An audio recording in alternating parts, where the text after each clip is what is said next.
forewarned weather with Nate Larson. All right, switching gears, we've had some active weather across southern Utah. A look from Lake Powell showing off some of the clouds that have been in place. Currently, lighter precipitation moving through at least areas near the ramp near Workweek, but we've had some quite a bit of areas of lightning and heavier rains across southern Utah. Black Desert Sky Camera showing some rain shafts moving through areas of lower Washington County. Healthy rainfall amounts in southwest Utah. In fact, Ash Creek, 1.39 inches just north of Tokerville. Zion Canyon, 0.57, so over half of an inch there. Areas expecting to see flash flooding with some of these heavy rainfall amounts coming in. Bryce Canyon over half of an inch, White Reef over half of an inch, and Sand Hollow shy of that, 0.43.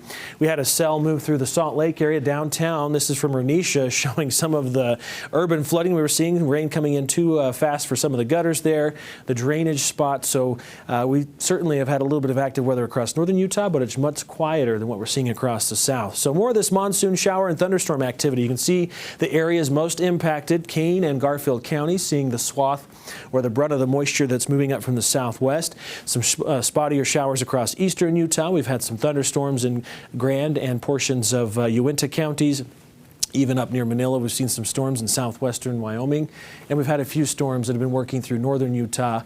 For the most part, down south, we're seeing all the action there. Look at the cooling trend we've had with the storms that have moved through. Temperature change in the last 24 hours, almost 30 degrees cooler in St. George. Feels pretty nice. We were in the mid-70s. 20 degrees cooler in Moab. Hanksville, 14 degrees cooler. So we're 73 now in St. George. It's still 90 in Salt Lake City. That's our average high.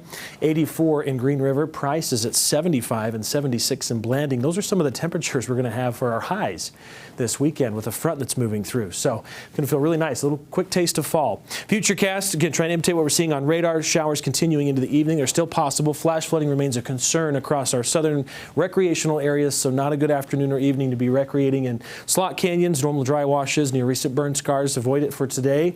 Even tomorrow, we remain possible for flash flood concerns. This is 5 o'clock on Friday morning. Models hinting at the eastern half of the state, especially east of the Utah mountain spine, seeing the brunt of the showers and storms for Friday, although we can't rule out some possibilities across the Wasatch Front, especially as you head out early and into the early afternoon, I think, before things clear out. In fact, this is 7 o'clock.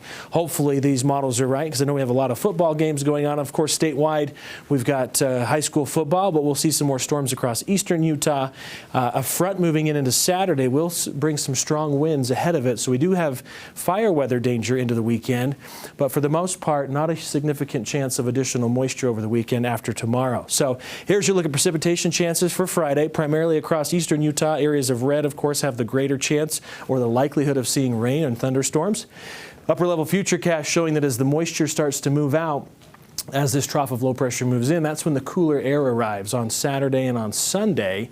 Should be a nice change from what we've been seeing. So ahead of the front, starting tomorrow at noon through midnight on Saturday, high fire danger, low relative humidity, gusty winds up to 50 miles per hour, including the Wasatch Front. So need to be mindful if we're out recreating at all, things that we could do to maybe avoid starting, of course, those new fires. They're going to spread quickly if they do start. 96, windy with slight chance of storms Friday in St. George, low 90s over the weekend. Quick rebound to 100 degrees and upper 90s Tuesday, Wednesday, Thursday next week. For the Wasatch Front, we've got 90 and windy conditions with some scattered storms, mainly into the early afternoon, but should be pretty nice evening if all things come together. And a slight chance hanging on for the weekend. Otherwise, temperatures, that'll be the biggest change. 76 degrees on Sunday, back to 80 on Monday. Still about 10 degrees cooler than normal, but average highs return middle of next week with more sunshine. And look at those overnight lows. It's going to feel a little crisp out in the morning. Yeah, maybe a jacket. How are you feeling about the little rain cloud over the Friday forecast, Wes? Not going to happen. I just saw the Thursday forecast because college football starts next week. Oh, okay. Right here. This is going to be really nice. Good stuff. Utes in the final stages of getting ready for their season opener. Coming up in sports, we'll tell you why they're so anxious to get on the field against someone other than their own teammates. Stay with us.